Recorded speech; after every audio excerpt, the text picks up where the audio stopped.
The meeting of the hosts of the West and of the North is named the Great Battle, and the War of Wrath. There was marshalled the whole power of the throne of Morgoth, and it had become great beyond count, so that Anfaglith could not contain it, and all the North was aflame with war. Good day, my friends. Yoiston here, and I hope you all are doing well wherever you are in Middle-earth.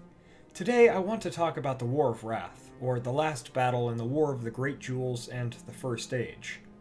First, we will discuss both factions in the war, before getting into the story of the conflict itself. Let's delve right into it. The War of Wrath consisted of two opposing forces, Morgoth's minions against the host of the Valar and their allies. The armies of Angband were led by Morgoth, Sauron, and Celegon the Black, and possibly Lungorthin, the Balrog that is mentioned in earlier versions of the Silmarillion, assuming that he was a different creature than Gothmog the Balrog. The commanders led uncountable orcs, some Easterlings, the surviving Balrogs and dragons, and whatever remained of the wolves and werewolves that served Morgoth. The host of the Valar and their allies, on the other hand, were commanded by the Valar, Eärendil the Mariner, Finarfin the son of Finwë, Eönwë the herald of Manwë, and Thorondor, the lord of the Eagles. There were also likely some other commanders among the Edain and the dwarves as well. These commanders led hundreds of thousands, if not more, men, elves, dwarves, eagles, and servants of the Valar against Morgoth's hosts. The casualties throughout the war would be severe for the host of the Valar and its allies, while Morgoth's army would be almost totally destroyed, with any surviving servants fleeing. Now that we know these facts and statistics, let's jump right into the story about the battle itself. After the third kinslaying, when the havens of Sirion fell to Feanor's surviving sons, Eärendil's wife Elwing had jumped into the sea with a Silmaril, and she was saved by Ulmo, the Vala of the Seas, who gave her the likeness of a bird, and that bird found her way to Eärendil, who was sailing upon the seas. Upon her bosom, Elwing bore the Silmaril that she had withheld from the sons of Feanor. The next morning, Eärendil saw that Elwing had returned to her womanly form, and after hearing about the third kinslaying of the elves and the fall of Arvanian west of Sirion, Eärendil and his wife decided that they would go to Valinor and plea for aid from the Valar, as Morgoth and the evils of the world had victory in Middle-earth, and nearly all places had fallen to the Dark Lord or to the kinslayings and other tragedies.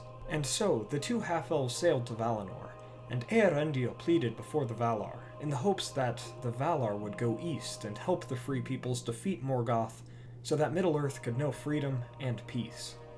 Instead of receiving the punishment of death that was due to Eärendil and his wife for going to Valinor, Manwë saw that they journeyed so on the behalf of all men and elves, rather than having any selfish intent. Manwë agreed to help the Free Peoples, and to finally defeat Morgoth once and for all. Unless Dagorath were to happen, but that's a different story. Link to that video is in the description. Thus, Eärendil and Elwing were given the choice between being of Ilúvatar's first or second born, and they chose the former, being of the Eldar. Even though Eärendil felt that he belonged more to the race of man, he chose to be an elf for the sake of his wife. After their decision, Eärendil's boat Vingolat was hollowed and put into the sky, so that Eärendil's Silmaril could be a shining star for all to see while he sailed upon his ship. Eönwë was sent to Middle-earth ahead of the Valar, but soon after, the host of the Valar mustered, and they came to Middle-earth upon the ships of the Teleri of Alqualande. The Teleri that sailed east did not aid in the war, but rather they stayed on their ships, as they still remembered the first kinslaying at the hands of the Noldor. Finally, the Valar came to Middle-earth, and there they met with the Free Peoples, and they had the greatest gathering of arms in all of Arda's history. Morgoth was caught unawares at this, as he did not understand compassion, and he believed that the Valar would never forgive the Noldor and help them after the strife that had occurred between the two factions. In the year 545 of the First Age, the war began, and the Valar pushed Morgoth's forces back from the shores to the river Sirion, where the river itself became a contested area in the war between Eönwë's forces and the forces of Angband for over 40 years. However, the host of Valinor and its allies eventually achieved victory in this area, destroying almost all of the Balrogs, except those who fled, such as Durin's Bane. During the War of Wrath, the Easterlings fought in Morgoth's forces, while the three houses of the Edain fought alongside the Valar, and this conflict led to deeper divisions between those that would be called the Men of the West and those that would be known as the Men of the East. In the later years of the War of Wrath, the Valar and their allies approached Angband, but Morgoth had one more trick to play out that could possibly save him from utter defeat. The winged dragons, which had never been seen before. Morgoth unleashed his forces of dragons from the pits of Angband, and they were led by the greatest and most powerful dragon in the history of Arda, and perhaps in all of fiction, Ankelagorn the Black.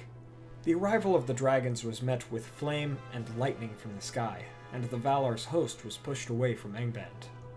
The situation looked dire for the righteous beings of the world, until Eärendil upon Vingalot came with Thorondor and a host of birds and eagles, and they did battle with Ankelagorn for 24 hours, until Eärendil finally slew Ankelagorn, and most of the other dragons perished as well.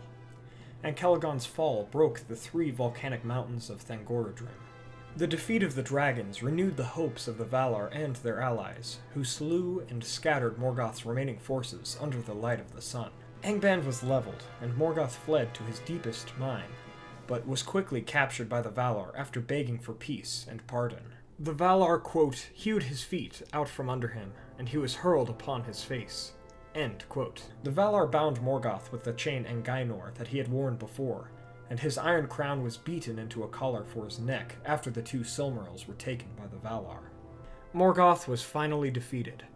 Eärendil held onto his Silmaril and became one of the stars, while Eonwe guarded the other 2 stones, until Maethros and Maglor stole them and met their fates with them.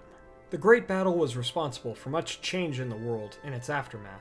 The war would lead to Morgoth or Melkor's banishment from Arda beyond the Door of Night, the separation of the Silmarils from one another, and the drowning of Beleriand beneath the waves of the Sundering Seas, as the War of Wrath had scarred the land heavily beyond repair. Besides these events, many slaves among the men, elves, and dwarves had also been freed from Morgoth's dungeons. These peoples would flee to Middle-earth and escape the destruction of Beleriand, except for many of the elves, who would return to Valinor as the ban of the Valar upon the Noldor had been lifted. But, as we know, many elven leaders such as Galadriel, Elrond, Gil-galad, and others would go to Middle-earth in the east at the end of the First Age and lead their fellow elves. Finally, the last bit of aftermath concerns the Dark Lord's greatest lieutenant, Sauron, who, after the war, surrendered to the Valar as he greatly feared them, but fled east into Middle-earth after he was ordered to return to Valinor. Sauron would go on to trouble the remaining free peoples over the next 2 ages. Thus, the War of Wrath and the First Age came to a close, and they set many events, characters, plots, and ideas into motion that we come to see throughout the rest of Tolkien's Legendarium. From the War of Wrath, we may remember that loyalty, forgiveness, and compassion are the virtues that may save the world from utter chaos, evil, and destruction. Just as the Valar came to forgive the Noldor, we must learn to do the same so that greater alliances and friendships can be made as our world continues forward into the future. Thank you all so much for watching. I hope you all enjoyed this video. If you did, please be sure to hit that like button and share this video with a friend. What are your thoughts on the War of Wrath? Is it one of your favorite wars in the Legendarium? Please let me know in the comments below. If you'd like to contact me more directly, please be sure to join us on Facebook and Twitter. And if you'd like to help support the channel and get access to our podcast, please consider donating to us on Patreon. All of those platforms may be found through the links in the description below. Also, make sure to subscribe to join the Men of the West and all of the free peoples today. Thank you all for your incredible support, it really means a lot to me. And I will see you all next week with a video on what happened to the members of the Fellowship of the Ring after the events of the Lord of the Rings. As always, thank you all for joining me on this adventure. Until the next one, my friends.